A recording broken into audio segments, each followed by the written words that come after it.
আচ্ছা, তোমাদের সাথেও কি এমনটা হয় যে একটা মানুষ তোমার জীবন থেকে পুরোপুরি বেরিয়ে চলে গেছে, কিন্তু তার স্মৃতি তুমি মন থেকে কোনোভাবেই তাড়াতে পারছো না? প্রতিদিন প্রতি মুহূর্তে এক গাদা প্রশ্ন মাথায় আসে, কিন্তু একটারও উত্তর খুঁজে পাও না।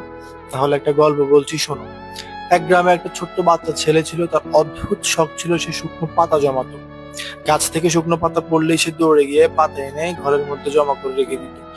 লোকজন তাকে জিজ্ঞেস করলে সে বলতো, যখন গাছগুলোতে একটিও পাতা থাকবে না, তখন আমি আবার সব পাতা লাগিয়ে দিব। এভাবে সে প্রতিদিন জমাইতে লাগলো, তার ঘরের মধ্যে শুকনো পাতায় ভরে গেল। এভাবে কয়েক মাস চলে গেল। সে একদিন জমাইতে জমাইতে লক্ষ্য করলো যে গাছগুলোতে আর একটিও পাতা নেই, সব পাতা ঝরে গেছে। তখন সে ঘর থেকে পাতাগুলো এনে গাছে লাগাইতে লাগলো। সে গাছে লাগাচ্ছিল, আর একটা ছোট্ট আলতো বাতাসে আবার পাতাগুলো উড়িয়ে নিয়ে যাচ্ছিল। সে আবারও লাগাচ্ছিল, আর আবারও একটা ছোট্ট বাতাসে পাতাগুলো উড়িয়ে নিয়ে যাচ্ছিল। এভাবে অনেকক্ষণ চেষ্টার পরে সে মন খারাপ করে বসে থাকলো।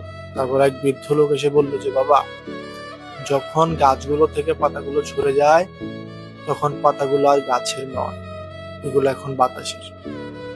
বাতাস যেদিকেই যাবে পাতাগুলোকে সেদিকে উড়িয়ে নিয়ে যাবে।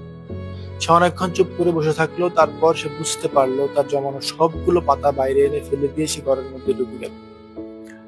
তাই আমাদের জীবনে আমরা যেসব স্মৃতি আঁকড়ে ধরে বেঁচে আছি, যেসব পাতা আমরা জড়ো করে নিয়ে বসে আছি, আদতে সেগুলো আমাদের নয়।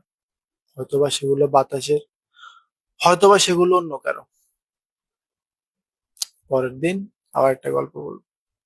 ধন্যবাদ।